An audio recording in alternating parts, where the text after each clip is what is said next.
Hey guys, ये है Apple का 20 वोट का पावर एडेप्टर जो कि फास्ट चार्जिंग को सपोर्ट करता है। आईफोन 12, आईफोन 13, आईफोन 14 और 15, जिसके अंदर अगर हमें फास्ट चार्जिंग करनी होती है तो हम इस एडेप्टर को परचेज कर सकते हैं। इसको मैंने परचेज किया है बजाज इलेक्ट्रॉनिक्स से, हैदराबाद से। ये मुझे पड़ गया 1700 का। एक्चुअल में इसकी प्राइस 1900 है।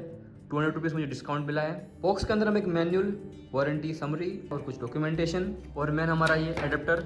वेल गाइस, ये 20 वोट का पावर एडेप्टर है जो कि फास्ट चार्जिंग को सपोर्ट करता है। इसको मैंने आईफोन 13 को चार्ज करने के लिए परचेज किया है। बहुत ही कॉम्पैक्ट सा, लाइट वेट सा है और इसके अंदर सी टाइप पोर्ट मिलता है। और आईफोन 13 के बॉक्स में जो केबल मिली है उसमें lightning to USB type C एक केबल मिली है, जिसकी हेल्प से मैं अपने स्मार्टफोन को चार्ज कर सकता हूँ। तो कुछ इस तरीके से हमारा चार्जर है।